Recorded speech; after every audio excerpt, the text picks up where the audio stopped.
Bueno, buenas tardes, ¿cómo les va? Bueno, me presento, mi nombre es Cintia Zuni, soy la presidenta de la Asociación Más Vida. ¿Cómo es la asociación? Más Vida, con B larga, de cannabis.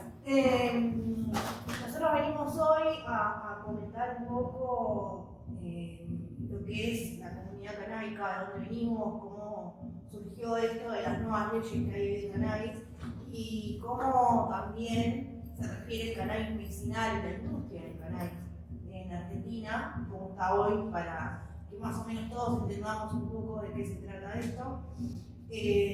Como sabrán, el cannabis fue prohibido en los 70.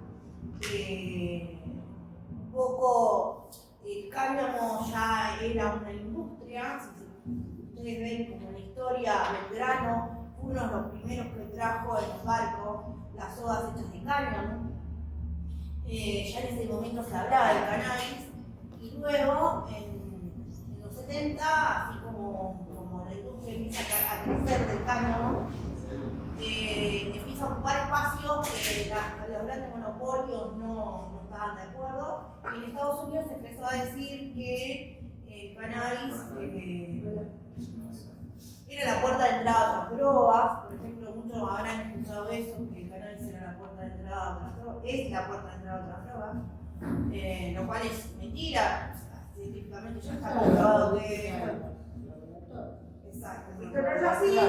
Y hace 30 años, más de 30 años que los compañeros vienen peleando para que haya una ley que legalice, porque tenemos una ley que nos penaliza. Esa ley que nos penaliza tiene un artículo, ¿no?, donde dice que la marihuana es una sustancia psicoactiva y como es psicoactiva, está prohibida. Esto nos trae también en qué época estamos hoy, cómo vivimos la época de los 70, ¿no?, la época de los militares, cómo fue todo eso, todos los compañeros que fueron reprimidos, que fueron penalizados, que hoy empezaron a activar desde otro lugar, y se empezaron a organizar. Las organizaciones se empezaron a organizar, los compañeros se empezaron a organizar, y pasa eso, y a la lucha se creó la ley 27350, que es la que legaliza, si se quiere, el cannabis medicinal.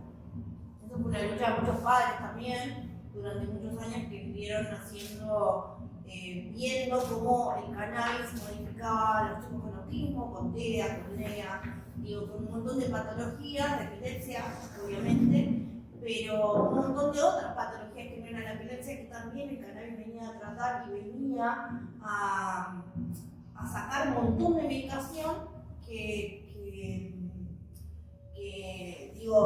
las farmacias, por eso los laboratorios y los grandes monopolios de los laboratorios están en contra un poco de esto, porque dicen que no tienen cómo estudiar el cannabis, que no hay una manera científica de decir cuántas gotitas de aceite funcionan de tal manera. Eso es mentira, porque empíricamente las organizaciones ya demostraron en qué y cómo funciona el cannabis, pero después el médico, acá el doctor García, les va a contar cómo es ese tema, pero un poco traerles también esto, ¿no?, que luego de la 27350 se crea también un registro, que es el ReproCan, un registro para los cultivadores, ¿no? Para los cultivadores y para los pacientes, digo, también, ¿no?, para los usuarios de cannabis. Y luego de eso, el año pasado se crea la ley 27350, la 27669, que es la ley industrial. Tenemos un paradigma nuevo respecto a la industria del cannabis. Nosotros trajimos algunos productos que se hacen con cannabis, no solamente el aceite, que es medicinal del cannabis, sino las cremas, los ungüentos. Se están haciendo óvulos, se está trabajando mucho en el sistema de endometriosis, o sea, de un montón de patologías que se están investigando, como el Parkinson, como reuma, artrosis. El cannabis viene a suplir un montón de otras sustancias, no solamente las medicaciones, sino también las cremas, los ungüentos, los shampoos, las cremas enjuague, un montón de cosas que se hacen con cannabis hoy, y la industria del cannabis está como en su auge hoy, si se quiere, pero todavía no tenemos un marco legal que diga cómo podemos salir con esto. Exacto. Entonces un poco, es decir, las organizaciones sociales de la sociedad civil que hoy estamos trabajando con cannabis, recibimos un montón de usuarios, un montón de gente que quiere cultivar, que justo viene la doctora Volpe. Y a nivel nacional es como que cada provincia también adhirió o no a la ley 27350, que es una ley nacional,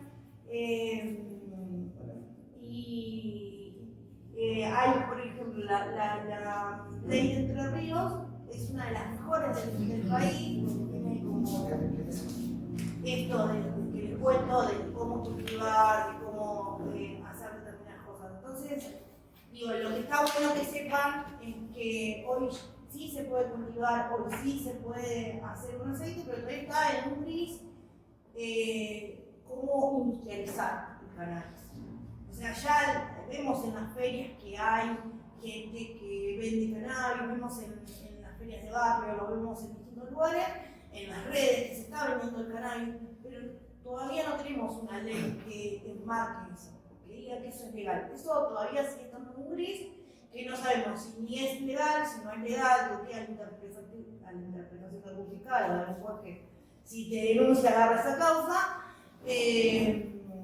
Pero por ahí un poco es esto, traerles información de qué se trata el cannabis, cómo hacer que funcione, ¿no? La industria del cannabis, cómo pertenecer también a alguna organización o cómo hacer para poder militar esta causa que justo llega gente. No sé qué estoy viendo.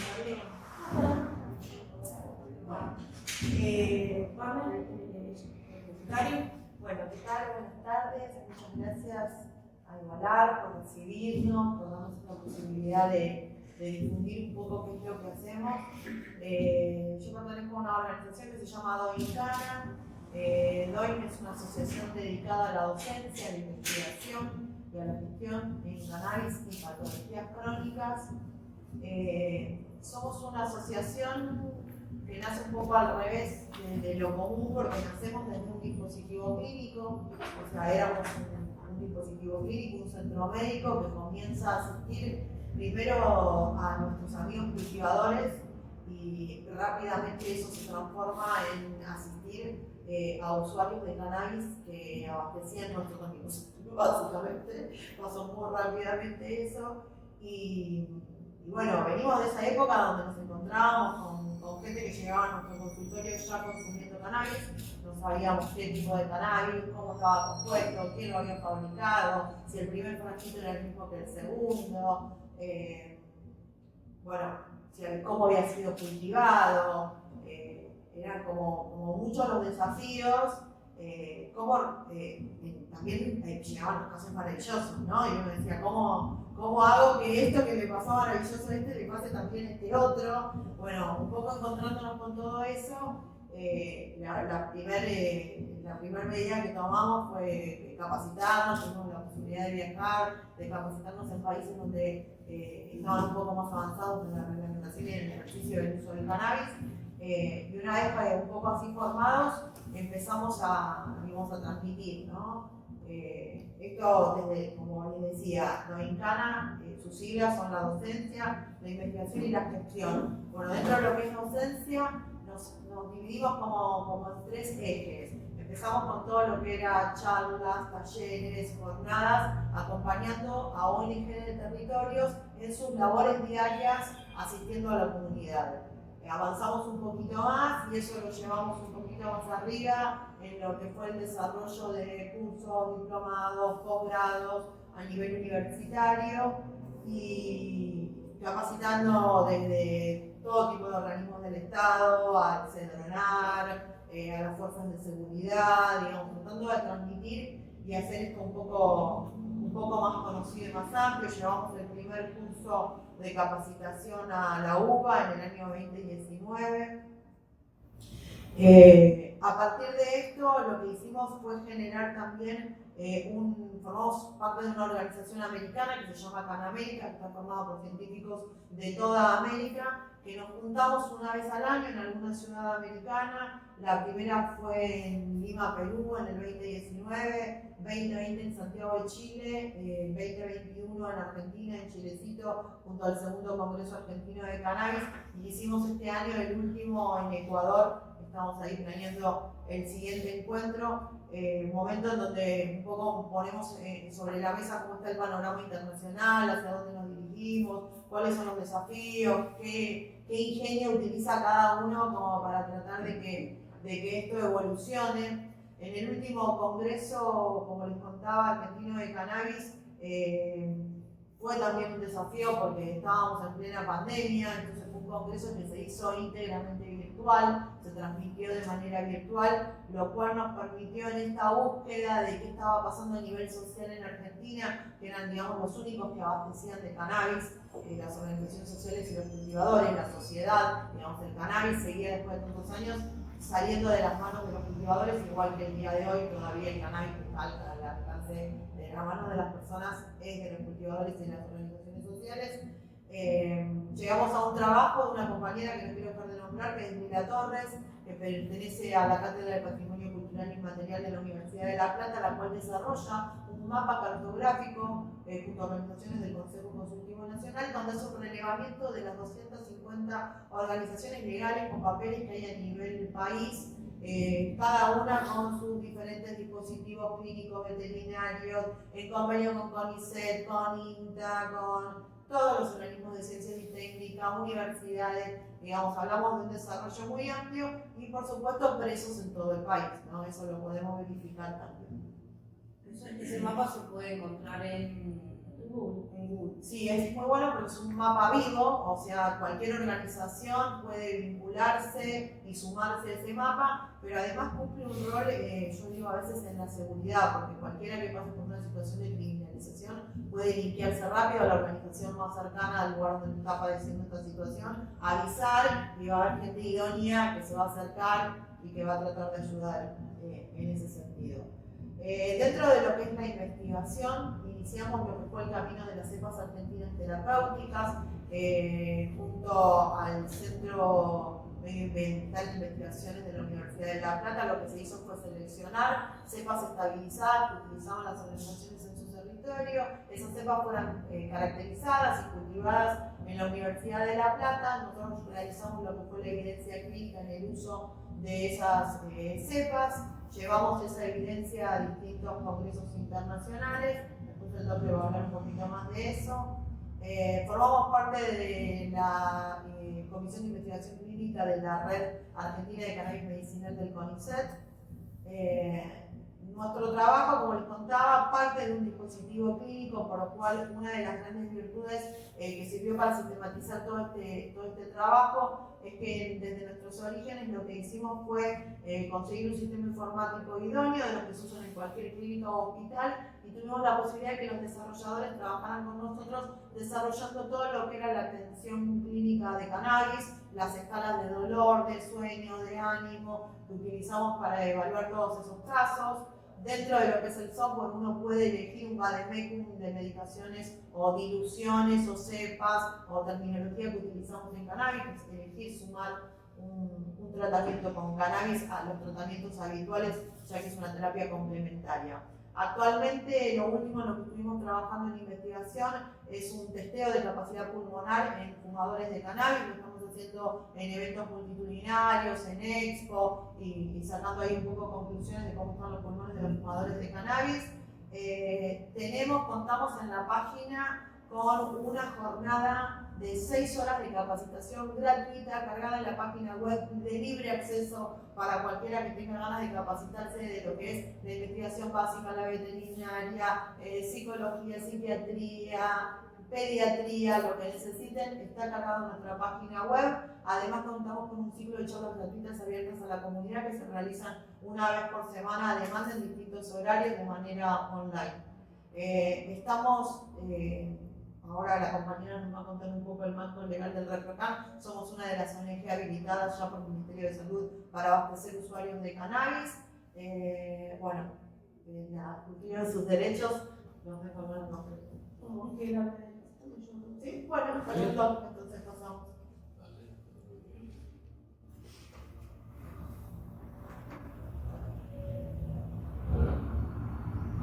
De ayuda de memoria. Bueno, para continuar con lo que, bueno, primero agradecer nuevamente al espacio, a todos y las asistentes, continuando con lo que contaba Cintia y Karina. La planta de cannabis es una planta milenaria, no es algo que surge en esta última etapa, ni en esta última época. Hay registros de uso de cannabis miles de años antes de Cristo, en distintas civilizaciones y a distintas latitudes. Entonces, eso fue tomado por un grupo de investigación en Israel, cerca del siglo pasado, 1940, se comenzaron a aislar los principales cannabinoides de la planta. A raíz de eso se fue también descubriendo que el cuerpo humano tiene muchos receptores. Hay dos principalmente investigados, que son el CB1 y el CB2, que junto a determinadas enzimas y señales químicas que también tiene el organismo y que produce endógenamente, interactúa con los fitocannabinoides, que son los fitocannabinoides que traen los cannabinoides que trae la planta de cannabis, y de esa manera se provocan cascadas químicas de reacción, bioquímica pura de nuestro cuerpo, en la cual luego se traducen en alivios de distintos síntomas, como puede ser el dolor, las convulsiones, estados de contractura musculares, espasticidad, temblores.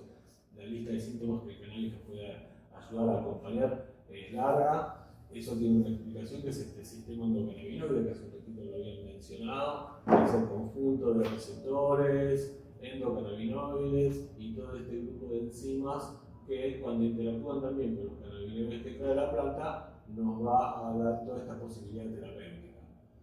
¿Dónde están estos receptores? ¿En qué organismos? Bueno, todos los animales humanos y no humanos poseen el sistema endocannabinoide, está en todos los órganos, en todos los tejidos, tiene una distribución muy amplia, mucha cantidad en todo lo que tiene que ver con el sistema nervioso central y periférico. Por lo tanto, esa es una de las explicaciones de donde se toma toda la virtud terapéutica en la inhibición de la transmisión del dolor, la inhibición de convulsiones o descargas cerebrales, así como reversiones en estados anímicos como la depresión, trastornos de ansiedad, esquizofrenia, distintos tipos de psicosis. Incluso dentro de la psiquiatría el campo de acción es muy amplio también. A lo largo de los años, si bien se pone el ojo, o los cannabinoides más conocidos son el THC y el CBD, se descubren ya en el último Canamérica. Hay uno de los investigadores principales que viene desde aquella época de mediados del siglo pasado, fue quien descubrió la anandamida, que es uno de los primeros, o el primer endocannabinoide descubierto, el doctor Ludwig Hanus, y un laboratorio que año a año van aislando en la planta de cannabis sus componentes, que son los terpenos, los terpenoides, los flavonoides, los cannabinoides. Ya hay 2025 componentes identificados en una planta de cannabis activa N, cerca de 300 son cannabinoides, o sea que el THC aislado, el CBD aislado, algunos productos que le sacan a la planta únicamente esos componentes y los utilizamos, no siempre terminan en una eficacia mayor que cuando utilizamos la planta completa. Ahí hay ya muchos trabajos y muchas experiencias que nos hablan de utilizar la planta completa, en todo este efecto entourage, en toda esta sinergia que hacen todos estos componentes, tiene más beneficios que utilizar los cannabinoides aislados. Incluso necesitamos utilizar menos cantidades o concentraciones mucho más amplias, y que terminan siendo también más seguras en comparación con otros productos que pueden necesitar mucha más cantidad de miligramos en su concentración para obtener los mismos resultados. Si bien los recursos son dentro de lo que es el cannabis, pueden venir desde, como trabajan principalmente hoy las organizaciones sociales son quienes abastecen en el marco del ROCAL y los marcos regulatorios que nos dan este margen a tratamientos seguros, estables, medidos por las universidades y con una buena estabilidad en la terapia, que eso es una clave, ¿no? Porque también un frasquito puede tener cierto perfil químico de cannabis, puede tener un quimio tipo 1, un quimio tipo 2, un quimio tipo 3, como lo podemos clasificar hoy en día en base al THC y al CBD que tiene, pero también tiene muchísimos otros componentes en un espectro completo. Entonces, no todas las genéticas de cannabis son iguales, no todas las concentraciones en las extracciones, que es el producto después del cultivo, de la cosecha y de todo ese trabajo. Y las personas en la terapéutica también no responden todas iguales. Entonces, poder darle continuidad a un mismo tratamiento, a un mismo tipo de cannabis, a un mismo tipo de producto, forma parte también de la respuesta, de la adherencia y de la mejoría que queremos conseguir en distintas situaciones. Hay ya mucha evidencia, una publicación de la Academia Nacional de Ciencias Americanas que desde el 2017 nos va dando algunas pautas en análisis, en metaanálisis, que son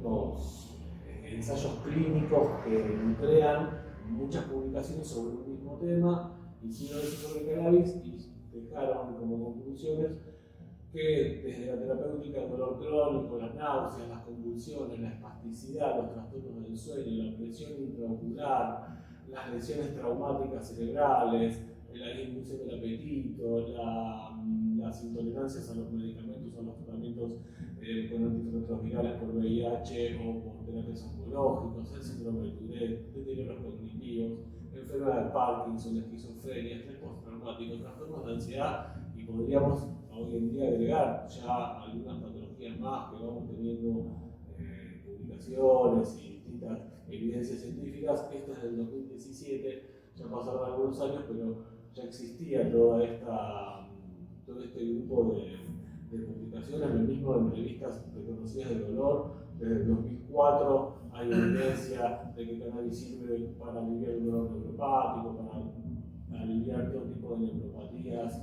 secundarias a lesiones medulares, a lesiones postquirúrgicas, a patologías asociadas a VIH, fibromialgia. Hay una publicación de un ensayo que realizaron en Brasil, en una población de mujeres, en un barrio de bajos recursos, de una favela brasilera, en la cual un aceite rico en THC de un espectro completo, que puede ser equivalente a cualquiera de los perfiles y de los productos que hoy realizan nuestras ONGs y en nuestros territorios, y abastecen a muchísimos cultivadores o cultivadoras solidarias, también cumplen ese rol y lo están ejerciendo. Y los resultados y las conclusiones de este ensayo y de esta publicación fue que, siendo una terapia de bajo costo, porque era una terapia no hecha por la industria farmacéutica, en donde sí hay los costos de poner un extracto de cannabis purificado en una solución oral y demás, detrás de un ensayo, una aprobación y una licencia y una serie de gastos que tiene la industria farmacéutica, completamente distinta a el recurso que, si bien también nos cuesta a las ONGs llevar todo esto adelante, en la comparación son terapias que pueden tener un bajo costo, una accesibilidad y una asequibilidad completamente distinta a ese tipo de preparados, y es excelente en eficacia y en la seguridad de las conclusiones de este ensayo. Entonces, en todas las encuestas, en los formularios sobre calidad de vida, percepción del dolor y percepción del dolor, fueron mejorando las personas, las mujeres que usaron cannabis comparadas con las mujeres que no lo habían utilizado, que usaron un placebo. Esta experiencia fue un ensayo muy bien diseñado, esos que pretenden tener grupo placebo, grupo control, que ya hoy hasta son cuestionables dentro de un comité de ética en un ensayo sobre dolor crónico. Si a una persona ya a esta altura le voy a dar un placebo sabiendo que el cannabis tiene instancia sobre el dolor, someterla y exponerla a un placebo, el tratamiento del manejo del dolor, hasta puede tener sus cuestionamientos, ¿no? Desde el Comité de Ética y de Innovación. Pero bueno, esta es una experiencia ya del 2020, unos cuantos años atrás, pero siempre la traigo a colación porque nos da esta posibilidad. Desde nuestra ONG hemos realizado algunos ensayos, observaciones clínicas, una que hicimos con 235 pacientes que tuvieron situaciones de dolor crónico de distintos orígenes, dolores neuropáticos, dolores somáticos, dolores por artrosis, por lesiones postquirúrgicas, lesiones medulares, enfermedades autoinmunes, dolores oncológicos. Se les brindó tratamiento por vía oral con un extracto rico en THC, una experiencia que hicimos en conjunto al Centro de Investigación Medioambiental del CONICET de la Universidad de La Plata, la Asociación de Cultivos Jardín de Unicornio y nuestra ONG.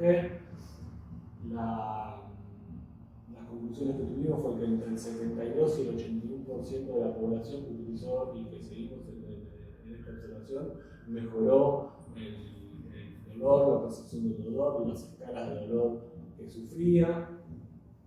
El 15% únicamente no tuvo respuesta y cerca del 33% de la población tuvo algún efecto adverso.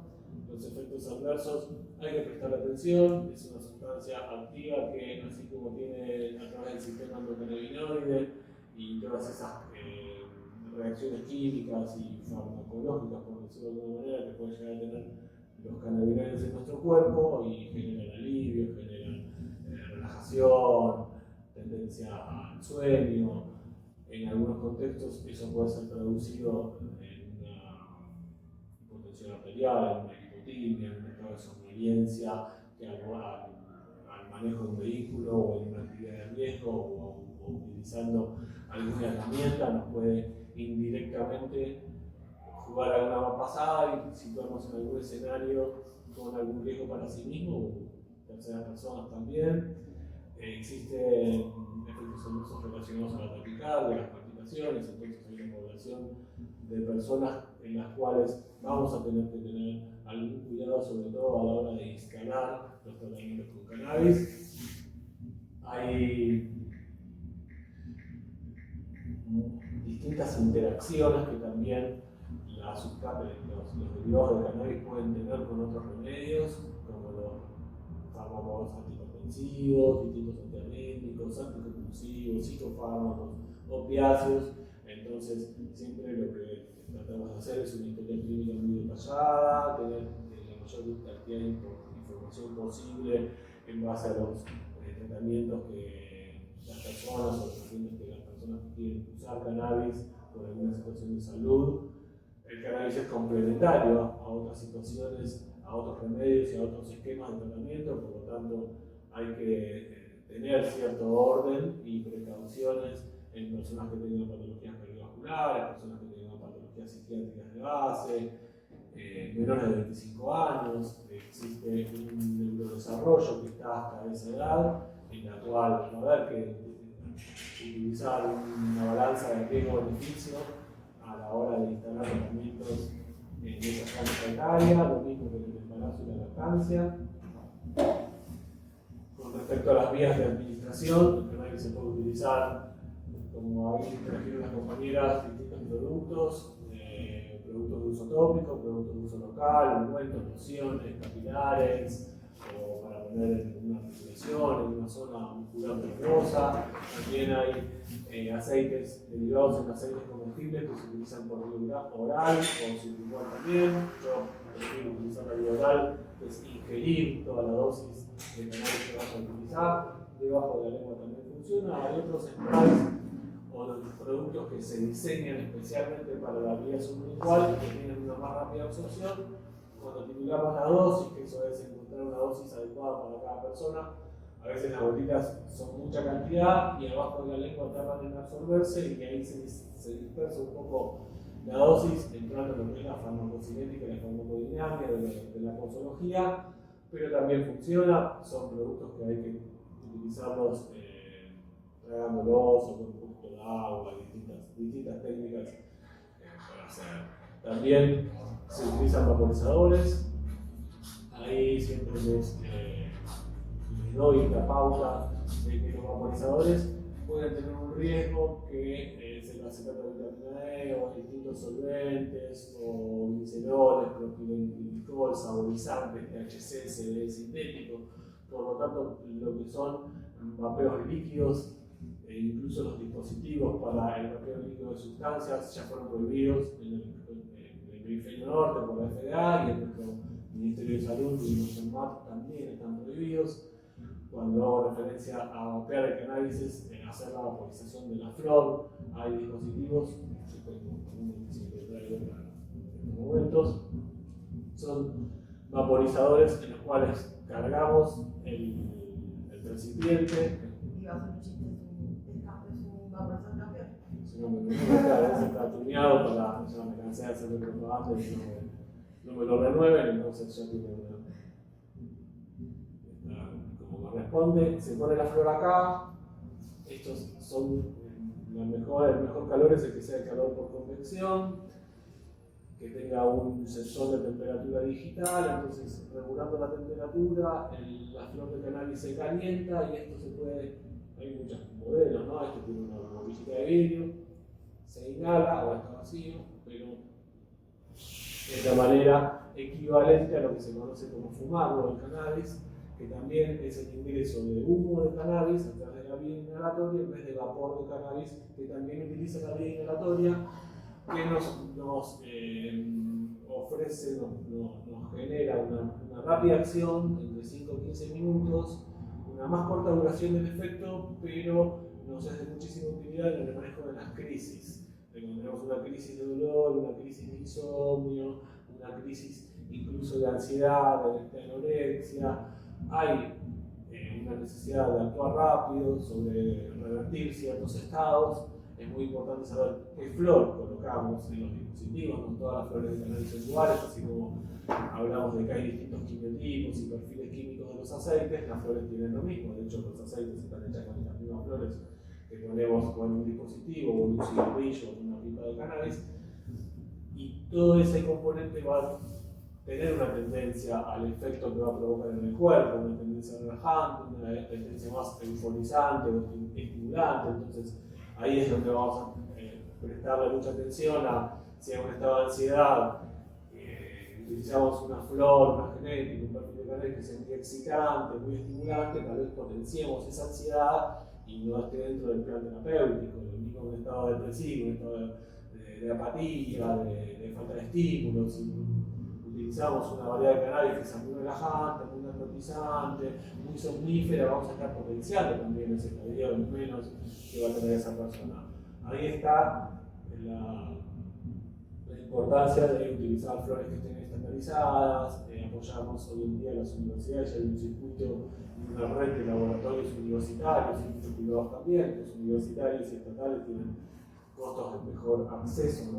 Cuando queremos analizar cremas, aceites, flores y todo tipo de productos, ya no estamos a ciegas en ese sentido. Podemos saber qué terpenos tiene una flor, si tiene residuos de algún fertilizante, de algún metal pesado o de algún producto que no sea saludable o de uso seguro. No me quiero olvidar de nada. El marco regulatorio lo mencionaron, la ley 27350 es la ley de investigación médica, la ley 27669 es el marco regulatorio para el desarrollo del cannabis industrial y medicinal, la ley 23737 es la ley de drogas y de legislación penal que queda pendiente de cambiar, regular, modificar, que es lo que sigue persiguiendo, y a pesar de tener leyes que engloban y nos dan margen de utilización, de producción y de muchísimo que se viene por delante, todavía hay personas cumpliendo condena, como figura en el mapa, presos y presas por cultivar cannabis a lo largo de todo el país, personas que ya han perdido incluso la vida, como el profe Loza, de la cepa Quinto Elemento. Entonces hay, y así sería injusto, ¿no? Lo menciono al compañero, cuestión de mucha afinidad, pero así hay personas en todo el país que han sido víctimas de esta ley y no tenemos que olvidar que es una ley pendiente igualmente. La ley 27669, entrando un poco en lo que eran las diferentes utilidades del cannabis y cómo esto se puede incorporar a los ODS, que son los Objetivos para el Desarrollo Sostenible del 2030. Son objetivos que se plantearon en el 2015 por la Organización de Naciones Unidas en pos de que para el año 2030, en base a 17 objetivos con 169 metas, se logre el fin de la pobreza, el hambre cero, salud y bienestar, educación de calidad, igualdad de género, agua limpia y saneamiento, energías asequibles, trabajo decente, industria e innovación, reducción de desigualdades, ciudades, comunidades sostenibles, producción y consumos responsables, acción por el clima, vida submarina, vida de ecosistemas terrestres, paz y justicia e instituciones sólidas, y alianzas para lograr objetivos. Esos son los 17 ODS para el desarrollo sostenible del 2030. Un compañero de Francia, Kensi Siboulet, elaboró junto al Observatorio Europeo del Cannabis, Industrial del Cannabis, un manual de políticas públicas en el cual entrelazó cómo el cannabis puede llegar a interactuar detrás de los marcos regulatorios en cada uno de esos objetivos. Por ejemplo, en el objetivo relacionado a la pobreza, los mercados legales, la menor criminalización, fomenta las economías familiares, las pequeñas agriculturas, las empresas, las industrias, los puestos de trabajo, la diversidad de posibilidades basada en la variedad de productos. Como vemos, eso es un know-how para cada producto, es una economía de elaboración. La verdad es que lo unimos también al hambre cero. El cannabis es una fuente de comida, de aceite, de harinas, a través del cáñamo, proteínas, aminoácidos esenciales, omega 6, omega 3, ácido glutámico.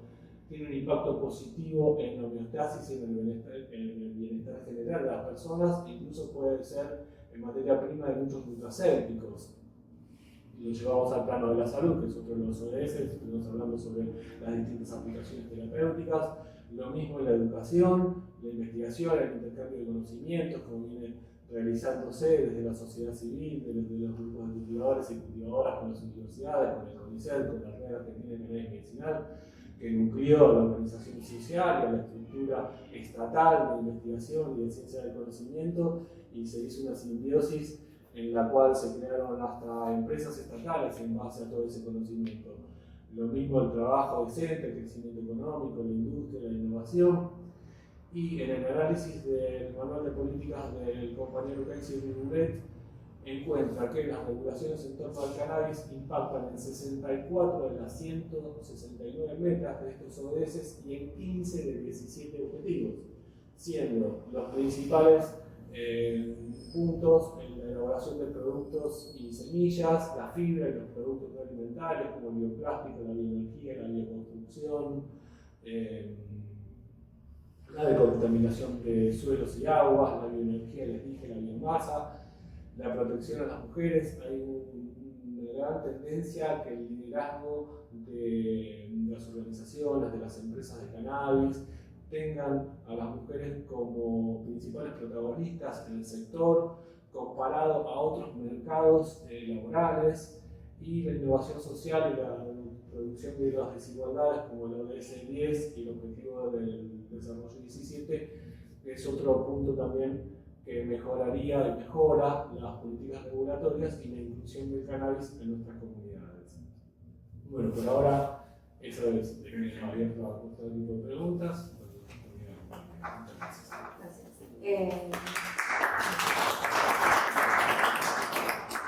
Amplio bueno, mi nombre es Pamela Kaiser, presido Cannabis Medicinal Concordia, Asociación Civil de la provincia de Entre Ríos. Les voy a contar un poco de qué trata la ley 27350, que es la ley, digamos, que le permite a los usuarios inscribirse en lo que es el registro del REPROCAN.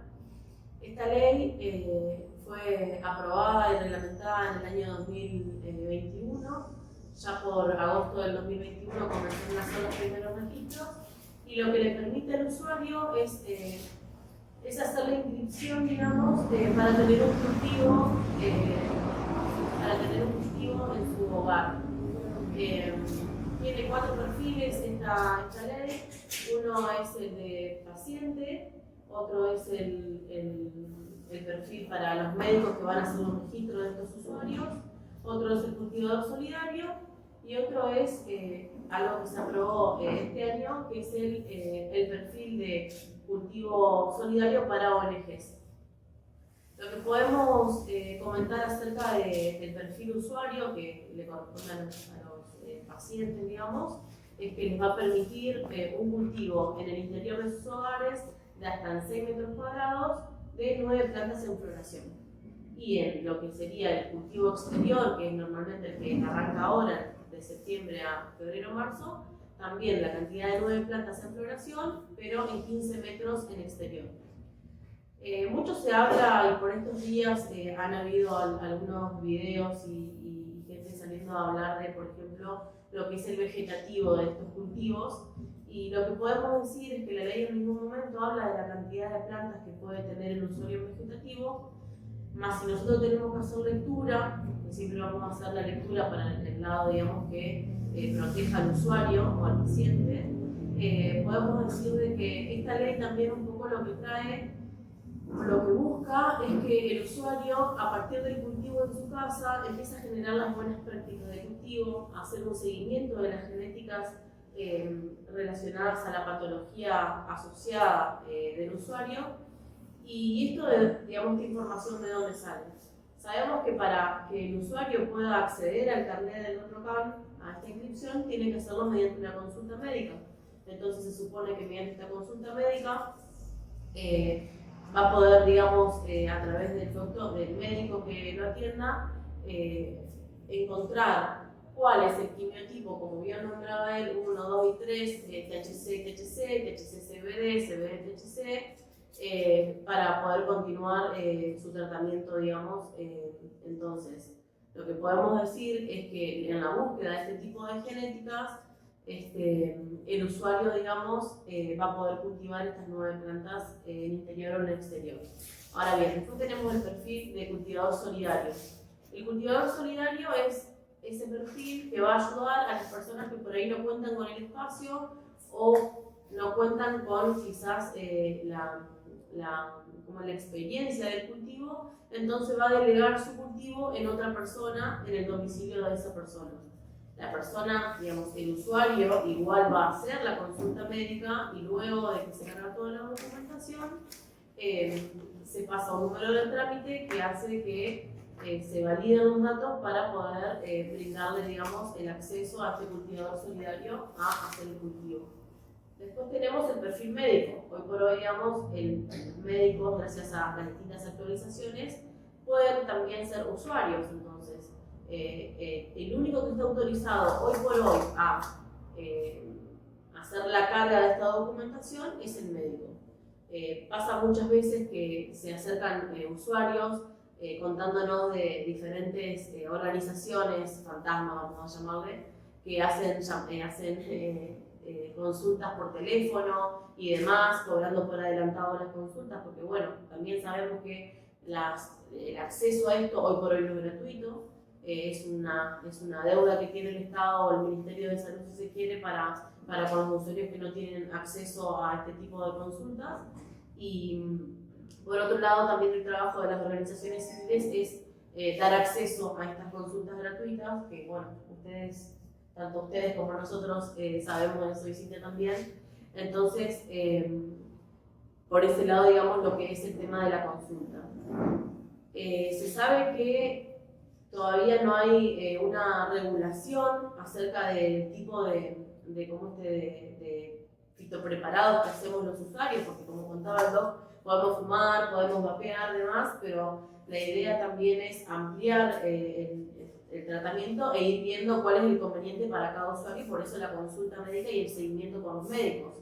Por eso es tan fundamental. Entonces, lo que podemos decir que hoy por hoy, como bien mencionaba, hay un montón de universidades donde uno puede llegar al laboratorio de esas universidades, y también hay laboratorios privados donde uno podría hacer la cromatografía, que es el estudio que va a arrojar, digamos, todo lo que es los distintos perfiles de cómo que tiene este fito preparado, en lo que es flavonoides, lo que es terpenos, digamos, los THC, CBD, y de acuerdo al perfil que tenga esa cromatografía.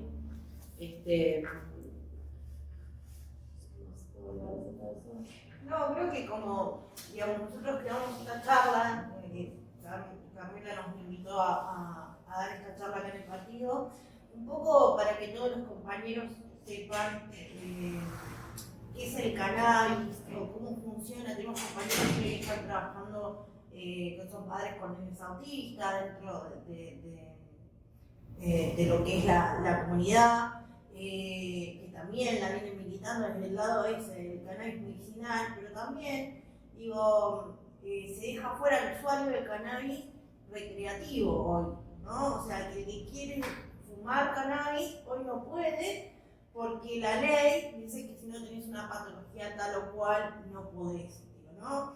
Sino que igual sería inconstitucional, esa ley es inconstitucional, va en contra del artículo 19 de la Constitución. Digo, tenemos varios fallos que salieron a decir, a ver, si yo lo que quiero hacer en mi vida y lo quiero hacer de las puertas para adentro, tengo todo el derecho a hacerlo, como fue el fallo Arriola, pero digo, un poco era como traer eso, ver qué dudas tenían al respecto de esto también, si sabían de qué se trataba un poco esto. Y después también como para que quede, ¿no? Esto de que el cannabis articula con todas las secretarías, si se quiere, cualquier municipio, cualquier partido, cualquier legislación, porque el cannabis es transversal a la salud, es transversal al derecho, es transversal a hoy, digo, a todo lo que es medio ambiente. Ves que estamos sufriendo una crisis, vemos lo que está pasando en Europa, o lo que está pasando en Asia, digo, nos damos cuenta del impacto ambiental que estamos sufriendo y cómo el cannabis puede revertir eso, ¿no? Cómo el cáñamo en 140 días puede hacer que un campo de soja se renueve el suelo, por ejemplo. O cómo podemos hacer con cáñamo ladrillo, cómo podemos hacer con cáñamo papel. En vez de cortar árboles que tardan años en crecer, podemos en 6 meses cortar cáñamo y tener papel, por ejemplo, ¿no? Cómo el impacto ambiental es transversal totalmente al cannabis. Y digo, en esto no es solamente la parte medicinal, y creo que nos quedamos cortos, es una industria que se está formando, que está creciendo, en la cual somos todos parte de esto. Y también creo que en un punto esa es nuestra función como organizaciones de la sociedad civil, pelear, seguir peleando para que no haya compañeros presos, para que se regule las leyes que haya que regular, para que se articule con los distintos estamentos estatales o judiciales, y no quede solo la libre interpretación de algún juez o algún fiscal, sino que sea ley de una vez por todas, que el cannabis sea legal por completo, porque digo, todavía seguimos en este gris, ¿no? En el gris de no saber qué puede pasar si uno quiere, por ejemplo, vender un frasco de aceite de cannabis. Digo, eso está prohibido por la ley. Y cómo hacemos las organizaciones para mantenernos, las organizaciones de la sociedad civil, y poder hacer que un médico atienda gratis, que el aceite llegue al acceso gratis, cómo hacemos para comprar los insumos, cómo hacemos, ¿no?, para todo eso. Bueno, esa articulación es la que nosotros venimos como organizándonos, juntándonos dentro de la comunidad canábica para que esto suceda. Hoy hay federaciones canábicas, hay cámaras de cannabis. O sea, ya estamos en otro paradigma y en otro contexto, y esto avanza rapidísimo. Bueno, eso